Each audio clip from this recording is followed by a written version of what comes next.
quarta-feira, 20 de maio, está começando o Multiplix Notícias Noite.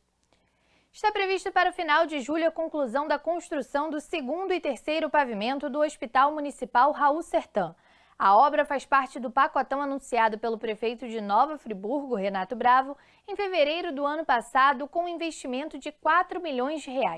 A ampliação prevê a criação de 19 leitos para adultos, 10 infantis e 5 salas cirúrgicas, além de triplicar os leitos UTIs da unidade. O executivo informou que segue o cronograma normal das obras, mas que com a pandemia algumas intervenções do pacote tiveram atrasos, inclusive no Hospital Raul Sertã, mas que a previsão para o término da obra e das melhorias na unidade hospitalar se mantém para julho deste ano. A Prefeitura de Nova Friburgo anunciou alterações nos locais de embarque e desembarque das linhas intermunicipais do centro da cidade. O ponto de ônibus da rua Arnaldo Bittencourt, atrás do antigo Clube Xadrez, será desativado e os passageiros deverão esperar pela condução na Avenida Euterpe Friburguense, na altura do número 60. Essa alteração começa a valer hoje. Já os itinerários que faziam ponto na rua Trajano de Almeida, ao lado da Igreja Luterana, passarão a realizar o embarque e desembarque na Avenida Padre Saboia de Medeiros, na altura do número 32. Essa alteração terá início na próxima segunda-feira, dia 25. De acordo com a Prefeitura, essas mudanças visam facilitar o deslocamento dos usuários, proporcionando uma infraestrutura melhor, evitando um trajeto movimentado e perigoso, no caso, a travessia de 2 avenidas de trânsito intenso. E ainda em Nova Friburgo, a Associação Comercial, Industrial e Agrícola da cidade vem realizando a ação A Cianf do Bem. O objetivo é distribuir kits de higiene pessoal e limpeza a instituições do município. Ontem mesmo foram entregues mais de 380 kits. Confira. A Associação Comercial, Industrial e Agrícola de Nova Friburgo, junto com o Comitê das Entidades Beneficentes da cidade, está promovendo a ação A Cianf do Bem. O objetivo é arrecadar doações e distribuir kits de higiene pessoal e limpeza de ambientes a comunidades carentes do município. 268 cestas foram distribuídas até o dia 13 de maio e, na tarde da última terça-feira, mais uma etapa da campanha foi concluída. 248 kits foram entregues à Casa dos Pobres São Vicente de Paulo e 140 na APAC, Associação dos Pais e Amigos da Criança. Em breve, outras instituições do município serão contempladas com as doações, lembrando que as arrecadações ainda seguem acontecendo. Para doar, basta realizar um depósito ou uma transferência bancária para uma das contas da Acianf que aparecem aqui no vídeo, ou pelos cartões de crédito através do site campanha.acianf.com.br. Na tarde de ontem, o governador do Rio, Wilson Witzel, e o novo secretário estadual de saúde, o Dr. Fernando Ferri, falaram em coletiva sobre as novas medidas para o tratamento de pacientes com Covid-19. De acordo com o secretário, os pacientes devem ser tratados de forma precoce para que a doença não evolua.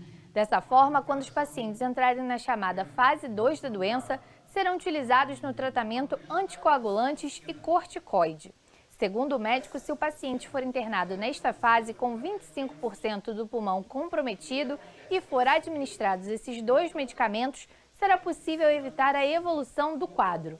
O governador falou ainda sobre algumas iniciativas para começar a flexibilização das medidas restritivas e que acredita que em agosto já possamos ter uma quase plena retomada da economia. E falando sobre casos de coronavírus no estado do Rio, o município de Trajano de Moraes segue sem nenhum caso confirmado. A cidade chegou a aparecer no boletim estadual com 2 casos e um óbito confirmado, mas foi retirado da lista na tarde de ontem. A Prefeitura de Trajano já havia negado os casos apresentados pelo estado, já que nenhum morador testou positivo desde o início da pandemia. O que acontece em algumas situações é que o cartão do SUS do paciente pode ter sido gerado no município e, por isso, na hora de cadastrar o caso, o município de origem no sistema é o confirmado. E um dos assuntos mais comentados durante a pandemia é a crise econômica. Um levantamento realizado pela Firjan mostrou que o volume de produção industrial teve uma forte queda no primeiro trimestre deste ano. Em uma escala de 0 a 100, o setor ficou apenas com 17 pontos. E para os economistas, essa situação torna o futuro econômico dessas indústrias incerto, podendo haver graves consequências. Um dos setores mais afetados pela pandemia de Covid-19 é o econômico. No estado do Rio de Janeiro, o volume de produção industrial teve forte queda no primeiro trimestre. Na região centro-norte fluminense, que inclui Nova Friburgo, essa produção ficou em 17 pontos, numa escala de 0 a 100. Quando o número é maior que 50, mostra crescimento. E quando esse índice fica abaixo desse patamar, a situação é negativa. É o que mostra a pesquisa de sondagem industrial realizada pela Firjan, em parceria com a Confederação Nacional da Indústria. A região serrana, especificamente, ela apresentou uma queda muito maior do que a média das regiões, né? Isso vai gerar impacto na capacidade das empresas, porque você manter uma empresa gerando a só 50% do seu potencial é um custo muito alto para ela. Nesse primeiro trimestre, o mercado de trabalho, o indicador de mercado de trabalho da sondagem, teve uma queda, mas não foi tão intenso quanto os outros indicadores.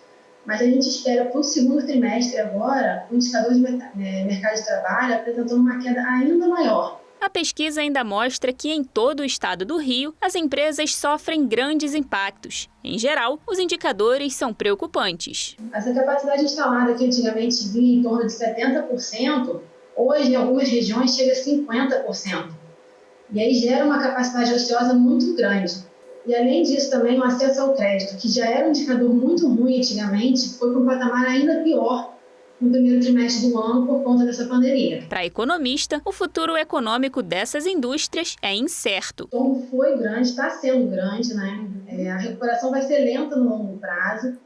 O nível de atividade, a gente não vê uma retomada na mesma intensidade que ela caiu. A nossa projeção no começo do ano para o PIB da economia fluminense era de 1,9% de crescimento, ou seja, quase 2% do PIB de crescimento para o Rio.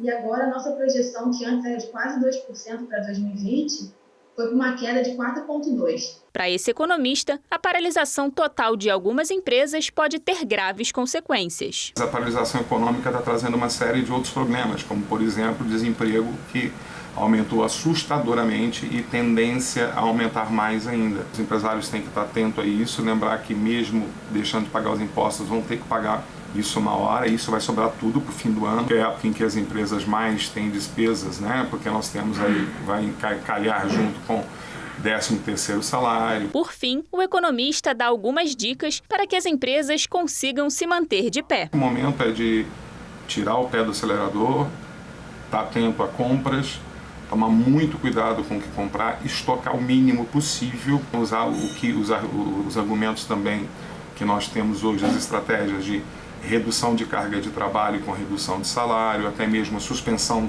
do contrato de trabalho por tempo determinado. É um momento realmente delicado e um momento que nós temos que estar muito atento a isso. O Multiplix Notícias Noite fica por aqui. Eu espero você amanhã às 18 horas. Uma boa noite e até lá!